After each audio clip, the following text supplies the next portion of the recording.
ভালোবাসা একটি 4 অক্ষরের বিশাল অর্থবহ তাজা অনুভূতির রাজ্য। এই অনুভূতিকে কখনো কখনো বিশ্লেষণ করে হাজারটা রূপ দান করা যায়। প্রেম, প্রণয়, মোহ, ঘোর আসক্তি, আর কত কি। আবার কারো কারো কাছে এটা সঙ্গীন প্রণয় আসক্তি। আবার কারো কাছে সে ভালোবাসা বিষাক্ত, তো কারো কাছে অসুস্থ।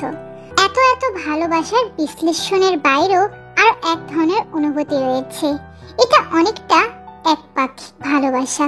হৃদয়ের সুপ্ত অনুভূতির কথা না জানিয়েও কি সুন্দর দিন রাত অতিবাহিত করে দেওয়া যায় তাকে কল্পনায় ভালোবেসে। বোগাম ভাই, এই যে বোগাম ভাই। তে সামনের টেবিলে টক টক করে টোকা দিয়ে ডাকছে বোগামকে, কিন্তু বোগামের কোনো হিলদোল নেই। এভাবে উপেক্ষা করার কি আছে? তের বুঝি খারাপ লাগে না? তে আবারও কয়েকবার ডাকলো বোগামকে, তাও বোগাম সাড়া দিল না। বাম হাত এগিয়ে একটা অ্যালার্ম ঘড়ি এগিয়ে দিল তীর দিকে। ইস, কি বিরক্তিকর! এটা কেন দিলেন বোগাম ভাই? এবারও বোগাম চুপ। অ্যালার্মের শব্দটা আরো দ্বিগুণ করে বাজিয়ে দিল বোগাম। না, তে এবার আর নিতে পারল না। বিরক্তির চরম পর্যায়ে গিয়ে শব্দ করে তে চেঁচিয়ে উঠল, এটা বন্ধ করুন বোগাম ভাই। উফ, আর সহ্য হচ্ছে না আমার। এক পর্যায়ে গায়ের চাদরটা টেনে টুনে ছুঁড়ে ফেলে দিয়ে হন্তদন্ত হয়ে উঠে বসলো তে। ঘুমের ঘোর এখনো কাটেনি। চোখ খুলে চারিদিকে তাকিয়ে তে নিজেকে নিজের বিছানায় আবিষ্কার করলো। তার মানে তে এতক্ষণ স্বপ্ন দেখছিল। ঠোঁট চেপে একটা চাপা দীর্ঘ নিঃশ্বাস ছেড়ে লম্বা চুলগুলো খোপা করে বিছানা ছেড়ে নামলো তে। তারপর সবার আগে অ্যালার্মটা বন্ধ করে দিল।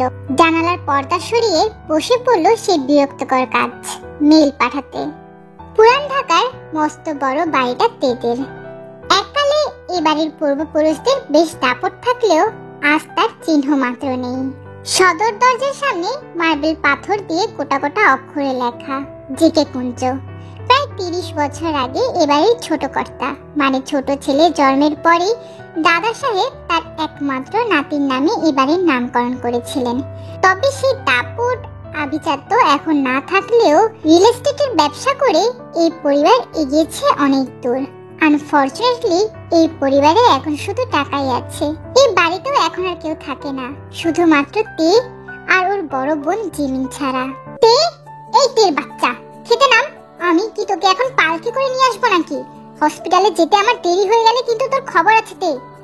এই রে, আমি যাবি ভাবতে ভাবতে তো সময় শেষ করে ফেলেছি। তার উপর আজ আবার ভার্সিটি যাব। নিচে গেলে নির্ঘাত আপা কথা শুনিয়ে পেট ভরিয়ে ফেলবে। ইস, এখন কি করি আমি? তে তড়িঘড়ি করে একেবারে রেডি হয়ে নিচে নামতেই জিমিন কর্কশ কণ্ঠে বলে ওঠে, এতক্ষণে আসার সময় হলো বুঝি তোর? রুমে দরজা আটকে কি করিস বলতো? তোর জন্য আমার হসপিটাল যেতে দেরি হয়ে গেল, দেখলি? তে রুটি আর ডিমের রোলে কামড় দিতে দিতে বলল, আপা রেডি হচ্ছিলাম তো, তাই দেরি হয়েছে। প্রতিদিনই তো তোর দেরি হয়। আর তাছাড়া রেডি কেন হয়েছিস? তোকে না বলেছি ভার্সিটি যাওয়ার কোনো দরকার নেই?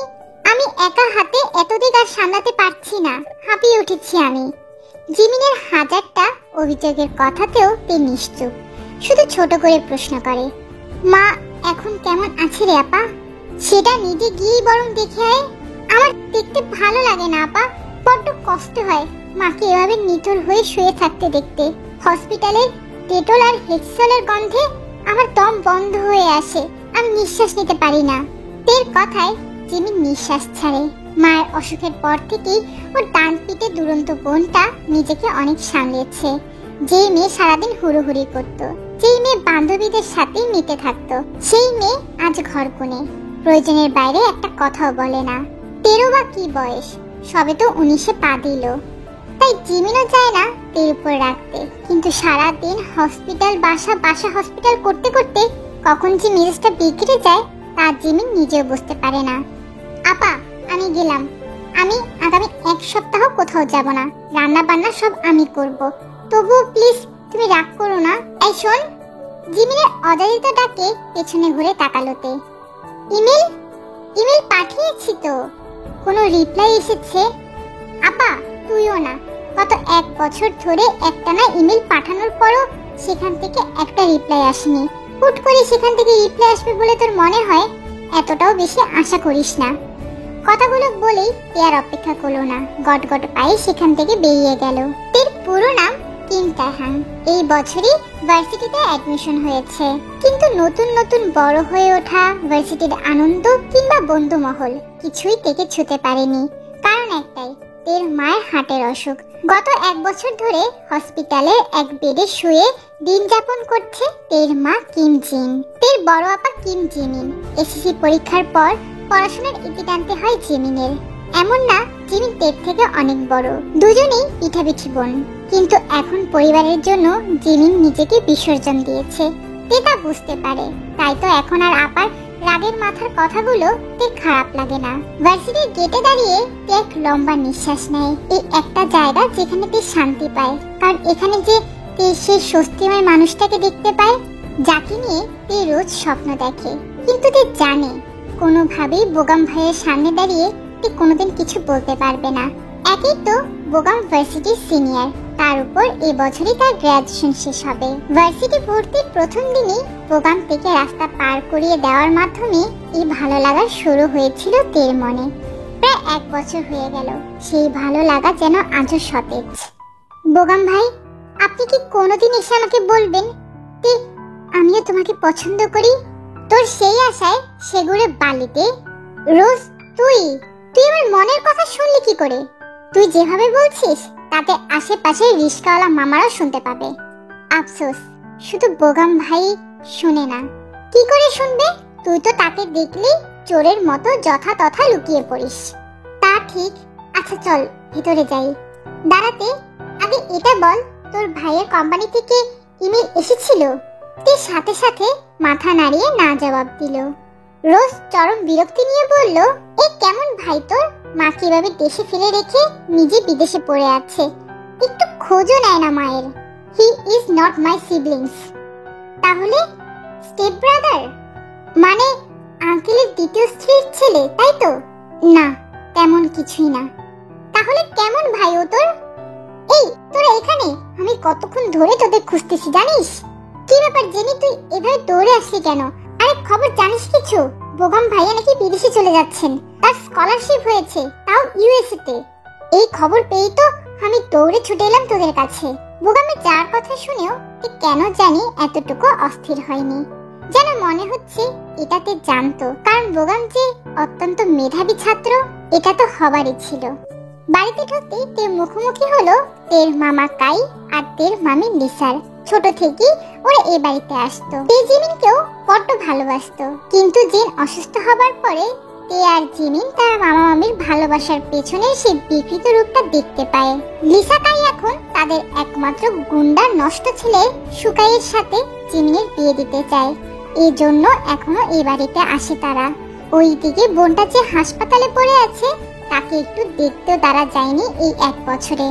তে কিছু না বলে পাশ কাটিয়ে চলে যেতে নিলেই লিসা বলে ওঠে, কি রে, দেখেও না দেখার ভান করে চলে যাচ্ছিস যে? মামিকে কি চোখে পড়ে না নাকি আজকাল? আর আমার বৌমা কই? হাসপাতাল থেকে এখনো বাসায় আসেনি? মামি, আমার মাথাটা খুব ব্যথা করছে, প্লিজ আমি রুমে যাব। বেশি বার বাড়িস নাতে, হতে পারে এই বাড়ি তোর মায়ের, কিন্তু তোদের তো না। এত রোয়াব দেখাচ্ছিস কাদের? তোদের মা মরলে এই বাড়ি হবে কার জানিস? জীবন পরিবারের ছোট ছেলে জীবন চাঙ্ককের। আর ও তোদের রাখবে ভেবেছিস? আমার ছেলেকে বিয়ে করলে তাও তো তোরা একটু খেতে পড়তে পারবি। মামি, মুখ সামলে কথা বলো। আমার মার কিচ্ছু হবে না, তাকে আমরা বিদেশে নিয়ে চিকিৎসা করাবো। তোর কি মনে হয় জীবন চাঙ্কক বা তার জেকে কোম্পানি তোদের নেওয়ার জন্য বসে আছে? শুনেছি তোর জন্যই নাকি তাকে বাড়ি ছাড়তে হয়েছিল। মামি, তোমার অত জেনে কি কাজ? এসেছো, খেয়ে দিয়ে চলে যাও। কথাগুলো বলেই তে গটগট পায়ে নিজের রুমে চলে গেল। নিউ ইয়র্ক শহরে গোল্ডেন গ্রেট ব্রিজ, যেখানে অনেক মানুষের হইচই আর ভিড় দেখে একটু কৌতূহল নিয়ে সামনে আগালো আয়ু। ঠিক তখনই হুট করে কতগুলো বাইক তড়িৎ গতিতে রাস্তা অতিক্রম করলো। আয়ু চোখের পলক ফেলার সময়টুকু পেল না। বাইকগুলো রাস্তা ক্রস করতেই সবাই জেকে জেকে বলে চেঁচিয়ে উঠলো। আয়ু বুঝতে পারে এটা কোনো বাইক কম্পিটিশন। পরপর 4বার রাইড করার পরে প্রথম যে বাইকটা কম্পিটিশন শেষ করে সেই বাইকটাকে দেখে দর্শক মহল থেকে এই জেকে নামটার তীব্রতা যেন আরো 4 গুণ বেড়ে যায়। তবে তাতে এই জেকে নামের লোকটার কোনো হেলদোল নেই, তা আয়ু ভালোই লক্ষ্য করতে পেরেছে। জেকে হেলমেটটা খুলে লম্বা কালো ঘাড় পর্যন্ত চুলগুলো একবার ছাকিয়ে একবার চোখ বুলিয়ে আবারও হেলমেটটা পরে বাইক নিয়ে চলে যায়। এদিকে চ্যাম্পিয়নের পুরস্কার দেবার জন্য তাকে যে ডাকছে সেদিকে তার কোনো হুঁশও নেই। পরবর্তীতে জানা যায় জেকে তার অ্যাসিস্ট্যান্ট মিনসুগাকে দিয়ে উইনারের পুরস্কার নিয়েছে। জেকে নামের লোকটার অ্যাটিটিউড সহ সবকিছুই আয়ুকে অনেক বেশি মুগ্ধ করলো জেকে লোকটার প্রতি। আয়ু আরো জানতে পারলো ছেলেটা বিদেশি নয়, ছেলেটা বাঙালি। আয়ু তো নিজেও বাঙালি, বাঙালি বলেই কি এত বেশি মুগ্ধতা স্পর্শ করলো আয়ুকে। অন্যদিকে বোগাম চলে যাবার দিন রোজ থেকে ফোন করে সবটা জানায়। তে শেষবার হয়তো কিছু বলার জন্য ছুটে গিয়েছিল বোগামের কাছে, কিন্তু শেষ রক্ষা আর হয়নি। তে অনেক বেশি দেরি করে ফেলেছিল। শেষমেশ বোগাম চলে যায় ইউএসএ। তখনই তে মনে মনে নিজেকে কথা দেয় তে বোগামের জন্য হলেও ইউএসএ যাবেই। জিওন জাঙ্কুক না নিলেও ইউএসএ সে যাবেই। আচ্ছা তে একটা কথা বল, তুই কিম আর তোর ভাই জিওন জাঙ্কুক, এটা কিভাবে? রোজ তোকে কতবার বলেছি উনি আমার ভাই না, উনি কেউ নন আমাদের। তাহলে তুই ওনাকে ইমেল কেন পাঠাচ্ছিস? আমি ওনাকে কোনো ইমেল পাঠাইনি, আমি জেকে গ্রুপের হেড অফিসে পাঠাই ইমেল। শুধুমাত্র ওনার অ্যাপ্রুভালের জন্য সব আটকে আছে। তাহলে তোর আর ওনার সম্পর্কটা কি? আমাদের সম্পর্ক একটা অমীমাংসিত সম্পর্ক। আমার বয়স যখন 8 বছর তখন মায়ের সাথে আমরা প্রথম জেকে কুঞ্জে আসি। তখন জিওন জাঙ্কুকের বয়স 20 বছর হবে। আমার মা জিওন জাঙ্কুকের বাবা জিওন নামজনের দ্বিতীয় স্ত্রী। শুনেছি ওনার দাদা মশাই জোর করে ওনার বাবাকে দ্বিতীয় বিয়ে করিয়েছিলেন কোনো এক কারণবশত। তার মানে তোদের মধ্যে কোনো রক্তের সম্পর্ক নেই? না, নেই। তাহলে উনি আসেন না কেন? জানি না, গত 8 বছর ধরে উনি আসেন না। 3 বছর আগে যখন ওনার বাবা মারা যান তখন নাকি এসেছিল, কিন্তু বাড়িতে প্রবেশ করেননি। বাইরে থেকে জানাজার সমস্ত কাজ সম্পূর্ণ করে ওই দিনই নাকি ইউএস চলে যান। উনি হয়তো তোদের পছন্দ করেন না, হয়তো তোরা ওনার সৎ মায়ের প্রথম পক্ষ বলে, কি জানি, হয়তো। কথাগুলো বলতে বলতেই তের মন খারাপ হয়ে যায়। রোজও আর কিছু জিজ্ঞাসা করলো না। ভার্সিটিতে ওঠার পর এই রোজই তে একমাত্র বন্ধু যার সাথে তে মন খুলে কথা বলতে পারে। রোজও কিছু সময়ের মধ্যেই তেকে নিজের বোনের মতে আপন করে নিয়েছে। সেদিন ভারাক্রান্ত মন নিয়ে তে বাড়িতে ফিরে আসলো। সদর দরজা পার হতেই জিমিনের শক্ত হাতের সজোরে একটা থাপ্পড় এসে পড়লো তের গালে। অভিমানী ক্রোধে তে চিৎকার করে উঠল, কি করেছি আমি? আমার উপরেই কেন পৃথিবীর সবার এত রাগ? তে কাঁদছে। এদিকে তের চোখের সামনে থেকে পানি দেখেও জিমিনের মন এতটুকু গলেনি, বরং রাগে যেন জিমিনের পুরো শরীর জ্বলে যাচ্ছে। জিমিনকে এভাবে রাগে ফুঁসতে দেখে তে অস্পষ্ট স্বরে আবারও বলল, কি করেছি আমি? আমাকে এভাবে মারলি কেন? কখনো তো কোনো কারণ ছাড়া ভালোবাসিস না, তাহলে কারণ ছাড়া মারলি কেন? আমি কি তোর সৎ বোন আপা? একদম পাকামি করবি না তে। আচ্ছা, তোর কি মায়ের জন্য এতটুকু চিন্তা হয় না? এভাবে কেন বলছিস? বলছি তার কারণ তুই একটা গবেট। আমি কিনা তোর উপর ভরসা করে এত বড় একটা দায়িত্ব দিয়েছিলাম। কি করেছি আমি? প্লিজ খুলে বল। আয়, নিজের চোখেই দেখে নে। কথাটা বলে জিমিন তেকে টেনে ল্যাপটপের সামনে এনে দাঁড় করায়। তে ল্যাপটপ স্ক্রিনে দেখতে পায় ইমেল এসেছে জেকে কোম্পানি থেকে। জেকে কোম্পানি তাদের ভিসা টিকিট পাঠিয়েছে। আপা, মেল এসেছে, আমরা মাকে নিয়ে চিকিৎসার জন্য ইউএস যেতে পারবো। এটা খুশির খবর। হ্যাঁ, খুশির খবর, কিন্তু এই মেলটা এসেছে আরো 1 মাস আগে। আর মাত্র 7 দিন মেয়াদ আছে। আমি যদি আজ ভুলবশত মেল চেক না করতাম তাহলে কি হতো বুঝতে পারছিস? সব শেষ হয়ে যেত তে। মাকে আমরা সুস্থ করতে পারতাম না। তুই প্রতিদিন রোবটের মতো শুধু ইমেল পাঠিয়ে গিয়েছিস, একটা বারের জন্য ইমেল চেক করিসনি। সরি আপা, আমার ভুল হয়ে গেছে। আমি হয়েছে, থাম। রাগের মাথায় আমিও তোকে মেরেছি। আমার মাথা ঠিক ছিল না। আর একটু হলে আমরা সবটা হারিয়ে ফেলতাম। এখন আর কোনো কথা নাই, সবটা গুছিয়ে নে। আগামীকাল ফ্লাইট আমাদের। এত কিছুর মধ্যে হঠাৎ আনমনে বলে উঠল, বোকাম ভাই আমি আসছি, এবার আপনাকে আমি খুঁজে বের করবই। প্রায় 12 ঘন্টা জার্নির পর অবশেষে জিমিনতে দুই বোন তাদের মা জিনকে নিয়ে ইউএস পৌঁছায়।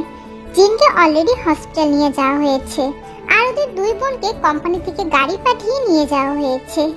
নিউ ইয়র্কের রাস্তায় গাড়ি চলতে চলতে বেশ কিছুক্ষণের মধ্যে এসে থামে একটা ছোটখাটো ডুপ্লেক্স বাড়ির সামনে। কিরে নাম দে, তোকে রেখে আমাকে হসপিটাল যেতে হবে, এমার্জেন্সি কল এসেছিল। সব কাগজপত্র আমার ব্যাগে, এসব না পেলে মাকে ভর্তি করানো যাবে না। না আমি তোমার সাথে যাব। পাগলামো করিস না তে। আপা আমার ভয় করছে, এই বাড়িতে যদি কেউ থাকে, কেউ যদি থাকতো তবে তো আর ড্রাইভার এসে তোকে দরজার পাসওয়ার্ড দিয়ে যেত না। আর যদিও কেউ থাকে তাহলে তাকে তুই নিজের পরিচয় দিবি, একদম বোকামি করবি না। তুই আমি গেলাম বোন, তুই নিজের খেয়াল রাখিস কেমন। জিমিন এরপর আর তের কোনো কথা না শুনে সেখান থেকে বেরিয়ে পড়ে। জিমিন চলে যাবার পর তে আস্তে আস্তে দরজার পাসওয়ার্ড দিয়ে বাড়িতে প্রবেশ করে। তে বাড়ির ভিতরটা দেখে বুঝতে পারলো ভিতরে কেউ নেই, কিন্তু এই বাড়িটা কেমন জানি প্রয়োজনের বাইরে একটা জিনিসও নেই, কেমন সাদা মাটা। তের যদি নিজের এমন একটা বাড়ি হতো তাহলে তে অনেক সুন্দর করে সাজাতো। তের ভালো লাগছে না, ক্লান্ত লাগছে খুব। সিঁড়ি বেয়ে উপরে উঠে কোনো রকমে জামা কাপড় পাল্টে শরীর এলিয়ে দিল নরম বিছানায়। তে এই তে উঠ, এই তে উঠ না। কি হয়েছে আবার ডাকছিস কেন? ঘুমোতে দে না। কি নরম বিছানা, কুশন থেকে চন্দন কাঠের গন্ধ আসছে। প্লিজ আপা আমি আরো ঘুমোবো। তে উঠ বলছি, এটা তোর রুম না, তুই বাংলাদেশেও নেই, এটা অন্য কারো রুম, উঠ। ঘুমের মধ্যে অন্য কারোর রুম কথাটা শুনে তে ধরফড়িয়ে উঠে বসে বলে, কি বলছিস আপা, এটা কার রুম? জিমিন আর চোখে দরজার দিকে দেখালো। তে জিমিনের দৃষ্টি অনুসরণ করে সেদিকে তাকাতে থমকে যায়। ফুল স্লিভ সাদা টি শার্ট আর ব্ল্যাক ট্রাউজার পরিহিত লম্বা মতো লোক। তে এক পলক দেখি এই সুদর্শন পরিচিত মুখটাকে ধরতে পেরেছে। এটা আর অন্য কেউ নয়, স্বয়ং জিওন জাংকুক। সাথে সাথে এর মাথাটা ভোবো করে উঠলো। এই কার রুমে এতক্ষণ ঘুমিয়েছিল তে? এই মুহূর্তে দরজার বাইরে থেকে জাংকুক অনুভূতিহীন দৃষ্টিতে তাকিয়ে আছে তের দিকে। শীতল তার চাহনি, কিন্তু বরফ কেটে ফেলার মতো তীক্ষ্ণ তার দৃষ্টি। কি আছে ওই চোখে? রাগ, ঘৃণা, বিরক্তি, কৌতূহল, নাকি অন্য কিছু? ধরতে পারলো না তে। কি হলো, তাড়াতাড়ি চল, আমাদের রুম পাশে। জিমিন কথাটা বলে একে টেনে নিয়ে গেল। যাবার সময় খুব সতর্কে তে আরো একবার পেছনে ফিরে তাকালো। সাথে সাথে জাংকুকে সে রহস্যময় দৃষ্টির সাথে চোখাচোখি হয়ে গেল তের চোখের। সঙ্গে সঙ্গে হৃদয়টা কেঁপে উঠল তের। এদিকে জাংকুক করিডোরের মাঝে এখনো ট্রাউজারের পকেটে হাত গুজে একই ভাবে তের দিকে তাকিয়ে দাঁড়িয়ে আছে। জিমিন তেকে নিয়ে চলে যেতেই জাংকুক নিজের রুমে প্রবেশ করে। রুমে প্রবেশ করতেই মাটিতে মেয়েদের জামা কাপড়ের সাথে পা আটকে গেল জাংকুকের। জাংকুক তা এক প্রকার ইগনোর করেই বিছানায় গিয়ে নিজের গা এলিয়ে দিল। জাংকুকের পাশে কুশনটাতে এখনো তেল মুখে লালা লেগে আছে, আর তার ঠিক পাশে সুতোর মতো আটকে আছে একটা লম্বা চুল। জাংকুক চুলটা হাতে তুলে নিল। স্বাভাবিকের চেয়েও বেশ লম্বা চুলটা। খানিকক্ষণ উল্টে পাল্টে চুলটার দিকে তাকিয়ে জাংকুক ভুরু কুঁচকে বলে ওঠে, এত বড় কবে হয়ে গেল?